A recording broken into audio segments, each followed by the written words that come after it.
मोदी जी अपनी सैलरी का क्या करते हैं? एक मैं आपसे ये पूछना चाहती हूँ। दूसरा, आपकी माँ आपको बड़े प्यार से पैसे पकड़ाती हैं, आप उन पैसों का क्या करते हैं?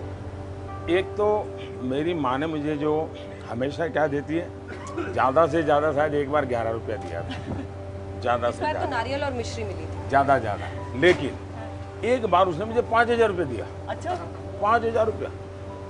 तो मैं सरप्राइज था जी। तो सुबह मैं जन्मदिन था तो माँ को मिलने गया, तो उसने मुझे 5,000 रुपये दिए। मैंने कहा माँ क्या बात है आज?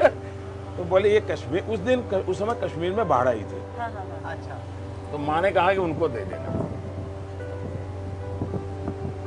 तो मैं इन पैसों को कहीं ध्यान तो नहीं रहता, लेकिन दे देता हूँ, फिर बता देता हूँ कुछ कर लेना।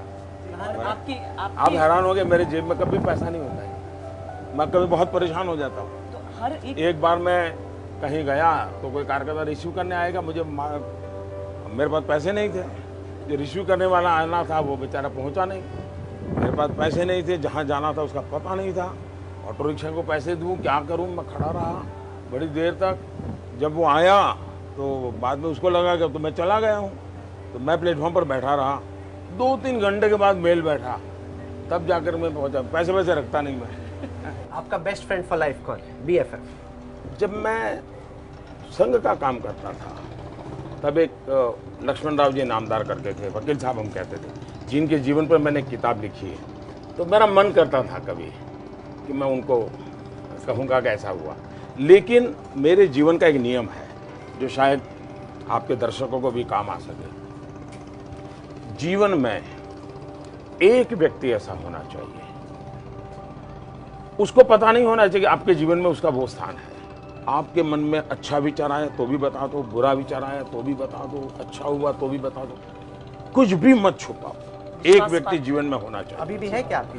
है, मैं नाम नहीं बताऊं। अभी भी है? अभी भी है। मैं नाम उनको नहीं पता बताऊं। चल जाएगा। नाम नहीं देखिए, ऐसी बताऊं, क्योंकि उत्सुकता उसको क्योंकि मैं बताता हूँ उससे क्या होता है, फिर वो कॉन्शियस हो जाता है, फिर वो अपनी बातों को, अभी तो क्या मैं बताता हूँ तो कोई बताने के लिए नहीं जाता हूँ, बातों में ऐसे कह देता हूँ ऐसा हुआ है। अब गेसिंग गेम बड़ी जबरदस्त देश भर में शुरू हो जाएगी कि कौन है वो। तो हर एक के जीवन में होना चाहिए, मैं कहूँगा।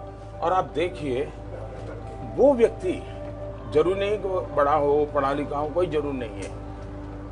कभी आपको ऐसी चीज बता देगा जो कभी शायद बहुत बड़ा पंडित भी नहीं बता देगा, जो आपकी जिंदगी का रास्ता बना देगा।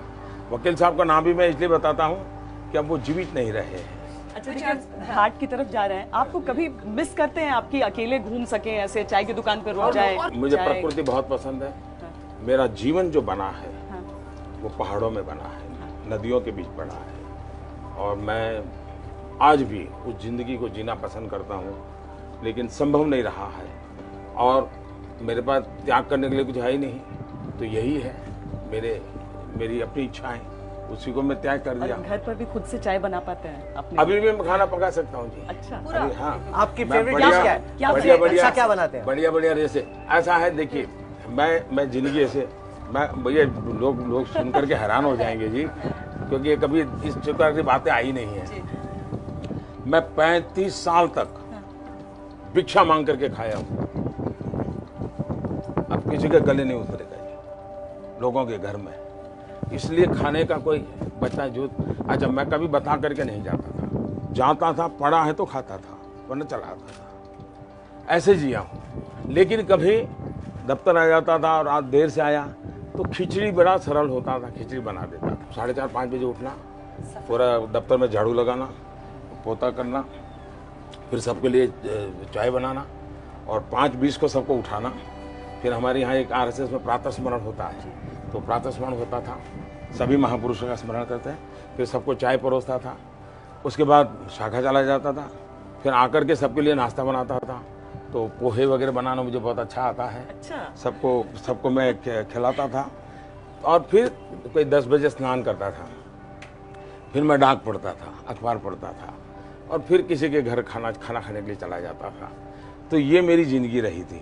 ये ऐसी ज़िंदगी मैंने कोई 2-2.5 साल बिताई थी।